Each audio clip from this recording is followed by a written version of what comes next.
Before I begin the quests for today, we're going to look at the completed map for the upper half of Act 3. And this is where the Prospector Trail, I believe it's called, it disgorges you out. And then you run up here to Homestead. And this is the Withering Fields. Pretty complete on the Withering Fields. And up here's more Withering Fields that lead to a dead end presently. And I'll get to this at the end of the in-depth stuff, but the Withering Fields, up here there's this like line in the path, and that's all those like Aether damage dots. And it's challenging and fun to get up there. I did a whole video on it called Aether Fire, or what was it? Aether Hell in Act 3. And that's what we're going to be covering as like the last thing in this in-depth playthrough. But up next we're going to be coming into this area, which is the Shaded Basin. This is the Jagged Wastes. That's where you do Mogara and get the Manticore Venom Gland and bring it back to these two. Our next marks are going to be in here.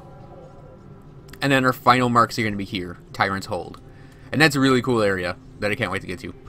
So this is the, just so I don't have to fill out the map with my Spellbreaker, this is what the completed map for Act 3, this area of Act 3 looks like, for future reference. So, we're going to have a quick little edit and start the quest proper.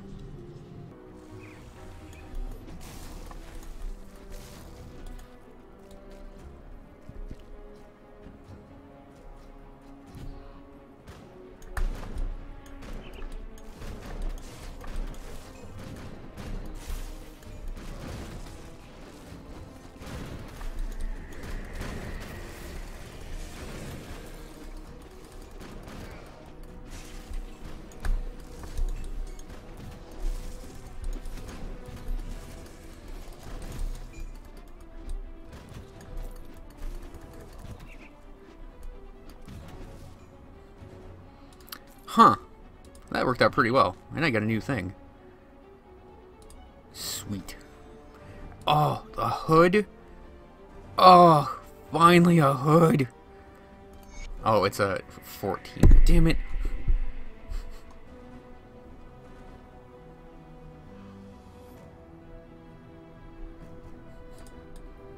So I have the Adept's, it's not crown. Circlet, I think it is. But it gives you, like, the birthday crown. That's the ground texture.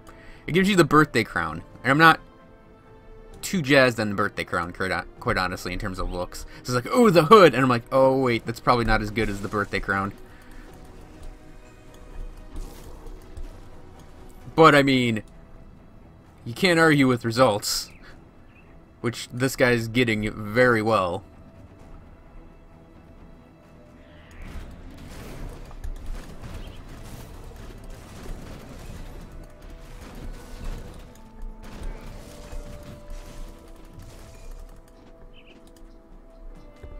Oh, I'm going to point out a few changes. So he has the Spellfire Wand, which is the I call it the Disco Ball, and I put a Cold Stone in it. He has an Adept's Circlet, which the Fireball is, you know, whatever for him, but it's a pretty good circlet. That's going to get changed out in a few levels, but I threw a Radiant Gem in it. Because Radiant Shield is pretty awesome. He doesn't have... And I got him Adept's Greaves of the Kings, which is pretty good Greaves just in and of themselves, but it's also got that Warcry ability there, and a Cold Flash. I finally got him a Ranger's Badge, which is, you know, whatever, but I wanted to put Black Tallow in it for regen. His Tempest Chain Belt is pretty normal. He has Glacier still, just some legs, and then his Night Hunter's chest guard still. All in all, rather stock, yeah. Band of Black Ice, which is handy for a cold guy, and just the standard cold ring. We are looking around for, well, I know more or less where Ungoliax is right here. Bloodbriar cousin to Blackbriar. Oh, I got a level.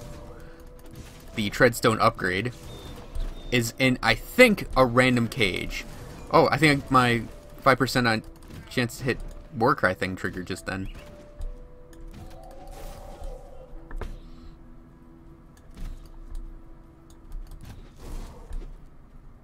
Oh, there goes one of my daggers. Live your dreams, buddy.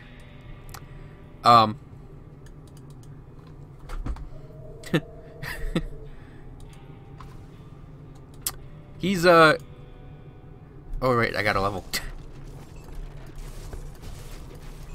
This build's really good. I mean, I did. Oh, God damn it! Go away! Go away! I want a level. I mean, I mentioned I wanted to possibly change it, but the build itself is just really, really solid.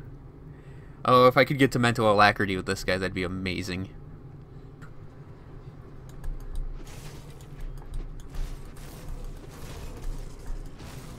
Oh. Oh, he didn't live his dreams. He disappeared into a wall.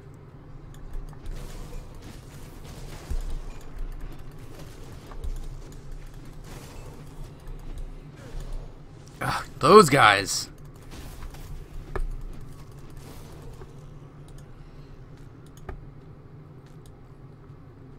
See, I think with this guy, I'm very confident in his defensive skills because he's got, you know, his own personal heal right here. And it's like, yeah, he took a lot of damage, but I'm going to point out, those guys with their missiles just deal a lot of damage. They're ranged attackers that can fire really fast, so it's like, yeah, you're going to take hits from them.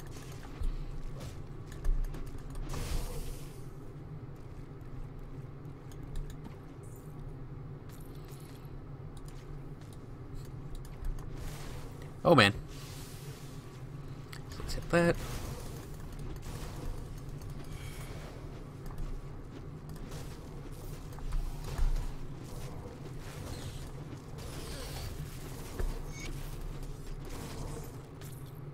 Oh, that was Ulganox. I wasn't even paying attention. Yeah, this cave, I think the only thing notable about it is there might be an entrance somewhere else over here, but otherwise I'm not even gonna bother clearing the rest of this out. Cavo and I had a complete bitch of a time in this cave, and if you want to see the whole cave, you can go watch one of those videos, because we actually went through the entire thing before we ran into that guy, and the cave wasn't fun. And in fact, I think I actually think Bloodbrier's cave might drop you in there, and we don't necessarily want that.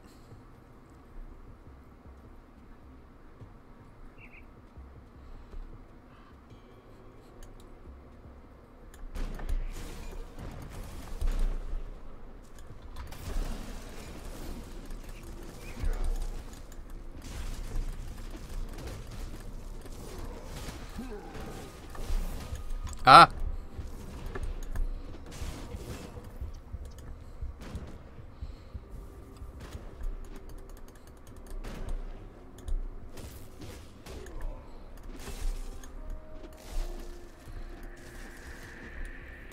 I may be a ranged assassin, but I'm not afraid of mixing it up with some jerks. Oh. I guess, you know, I thought his cave might have been a random thing, but I guess it's just... I guess it's not.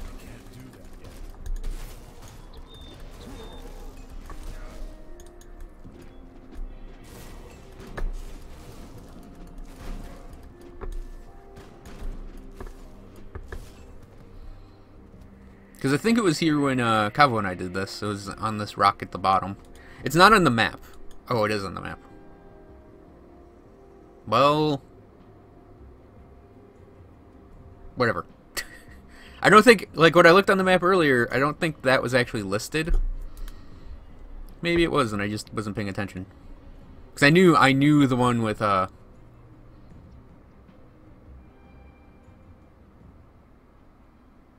Wait, this is what I was just in, wasn't it? Yeah. Okay, yeah, that cave. That's what I was talking about before. That cave definitely had an entrance. So, we do need to find Bloodbrier's hideout still. He does have his own unique cave. His own unique Bloodbrier's lair.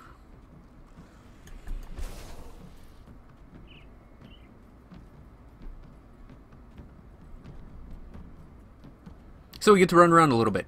And there it is.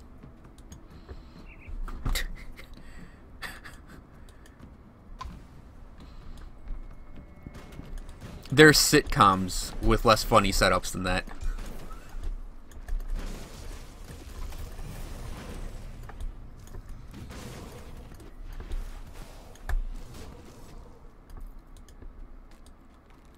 So, like I was saying before, I'm actually confident in just having all of his defensive abilities be 1-point wonders, because he can pretty much do some sustaining with his Heartseeker. Like, he can't tank with it,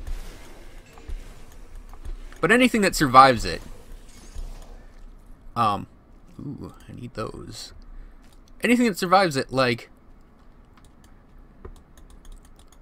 is gonna be a boss. I've been, like, one-shotting everything in here, so...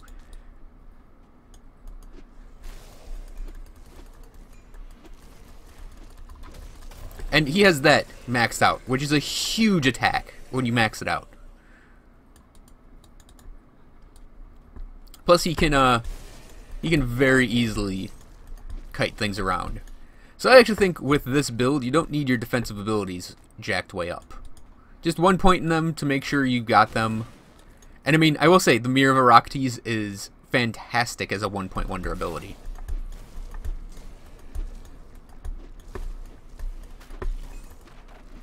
Myvan Sphere, not so much. If you're going to build around Myvan Sphere, definitely would suggest multiple points in it. But still, it's good for... Myvan Sphere is still good for avoiding projectiles, because it does have something like 48... Or no, it's just 15 in it. Yeah, you will get some projectile protection if you don't have, like, say, ballistic plating in your armor. Oh. Sure thing, Blizzard update agent. You can update while I'm playing a game. Actually, we're going to put a town portal here. Oh,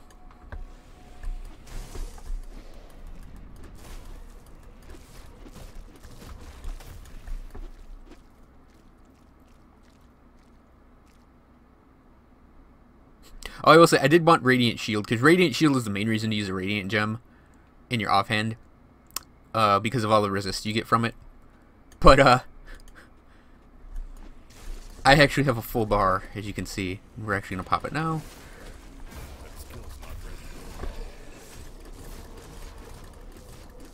As you can see, that was all his defensive abilities popped, but still, I mean,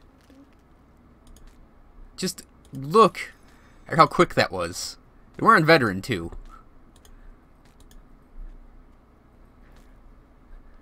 So let's look around and see if there's any clickables. Yeah, that cave entrance goes back to the Forgotten Caves. Or Depths. I don't think he has a chest.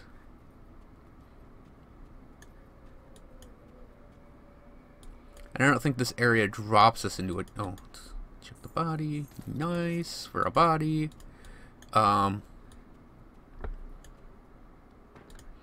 Just because we're being thorough, we go in this cave entrance and... Oh, it puts us right here.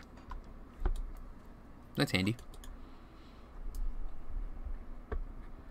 So, that was the Shaded Basin and its two guys. We're going to go turn the quest in. And then we're going to be doing the Tyrant's Hold and then the Aether Hell area.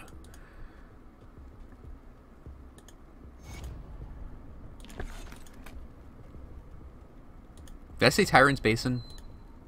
Tyrant's Hold. Where we fight Blood Feast Island Pansy. So, yep, that's next. Thanks for watching, everyone. I hope you enjoyed this video. Have a great afternoon. I'll see you guys then.